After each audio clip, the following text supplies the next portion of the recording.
ensonga lwaki Pastor Bugembe ajagenda mu maaso n'okuba nti awiininga nnyo emitima gy'Abannayuganda, especially abali mu entertainment industry, ye reception gy'abawa, abaaniriza buli omu nga bwagwa, abaaniriza mu bitiibwa nga bibagwanidde era nga tasasodde yadde okwenyinyala. Shiba is always shocked buli lwasanga Pastor Wilson Bugembe era nga Shiba almost cried byasanze Pastor Wilson Bugembe. Shiba yasooka okumitinga Wilson Bugembe, I think some years back, around 20 nga 14 15 around there, 16 I think. Then after there Shiba abadde buzaabuza beguddeko kukwanjula kw'omukungu omu okwakabako.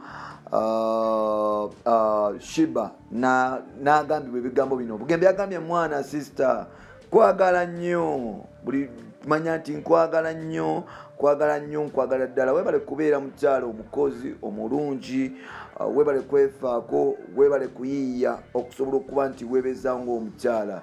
Shiba kino kyamuleetedde okuba nti akwatibwako ku mutima era yavudde n'agamba nti mu basajja ba Katonda bonna be nali ndabye mu Uganda tewali ansingira Pastor Bugembe. Ensonga lwaki Pastor Bugembe yamusingira tugenda kuba nti kutuusaako mpola mpola. Tukwaniriza ku mukutu gwaffe omuganzi ogumanyikiddwa nga Uganda mu Kamuli, amanya n'eddoboozi lwa Mutantambi Jimso, Rich Boy Max Sudi Junior.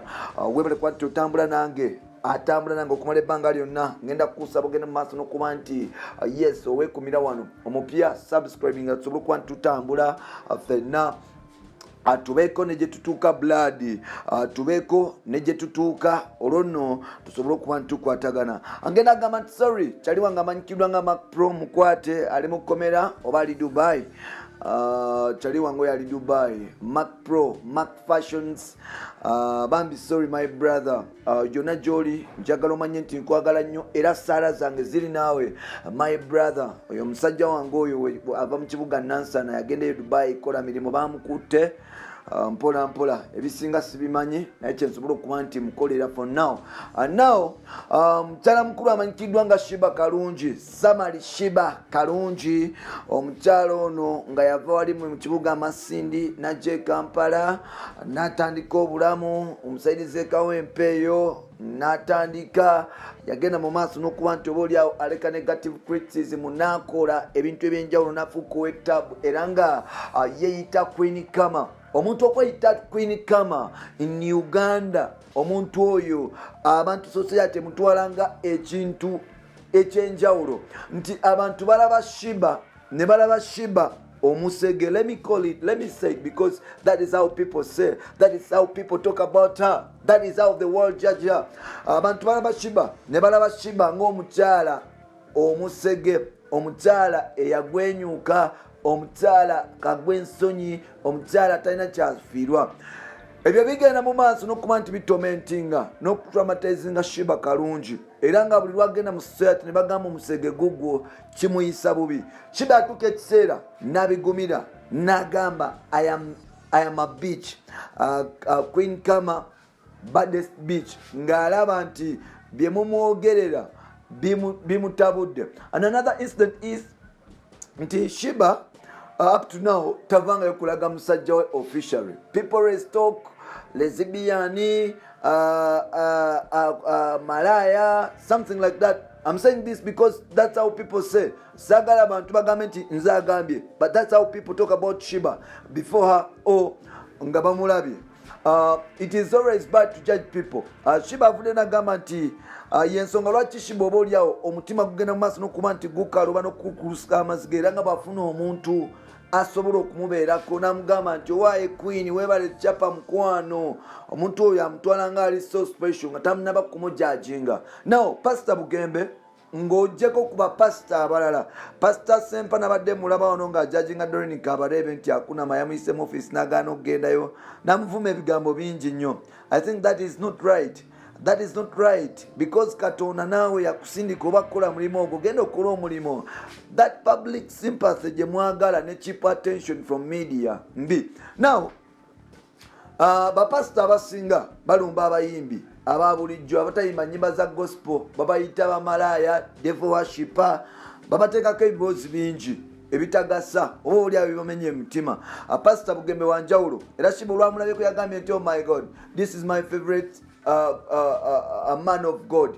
Nti ono omusajja mu basajja ba Katonda yansingira, kubanga omusajja ono tasobola kuba nti ajajinga muntu engeri kyamulabamu, nti ye tajajingira abantu according to human mask, wabula agenda mu maaso n'okuba nti atwala time y'okukola kyakola.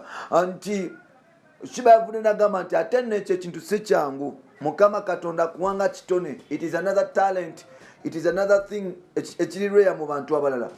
Pastor Bugembe buli omu abeera naye, kyovula aba celebrity abasinga obungi e Uganda bonna babeerayo. Nsuubira ne President Museveni yali abaddeyoko. I think the most ne Bobi Wine yali abeerayo ku church. That means nti omusajja oyo musajja w'abantu, musajja wa Katonda ddala. Shiba avudde n'amutendeza n'amugamba nti owaaye gwasinga mu bapasita bonna be nali ndabye, webale kubeera na mutima mulungi, nkwagala nnyo, gwe tonjajinga ng'abantu abalala. Pastor Bugembe kyasinze n'okumufunisa attention Shiba kumugamba nti owaaye sister bannange nga wanyiridde, nkwagala nnyo, webale kola. Shiba is one of the female artists abava from zero.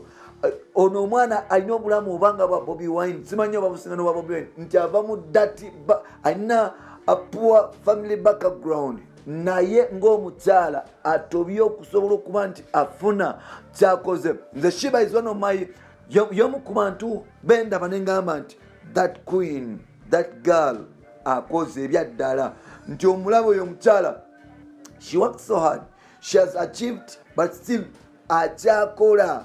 She's akyakola. Abantu ababivaako singa bafumbirwa, naye buli kimu akyetuusaako nga ye omukyala. So byebyo ebya Shiba Kalungi, Bampita Ntambi, Kimusolo Kiboya, Maxwell Junior, guli gumu Uganda Mukamoli mwemala kutambula naffe. Tujja kusigala nga twenoonyako mpola mpola paka bwe tugenda okuleeta n'ebirala. Tambula naffe eyakatweyungako, kubanga oli wantu watuufu. Genda mu maaso n'okuba nti osubscribinga, genda mu maaso n'okugamba bataliibo obagambe bajje wano, oba oliawo batambule nange. Bampita Ntambi Jimso, bye bye for now.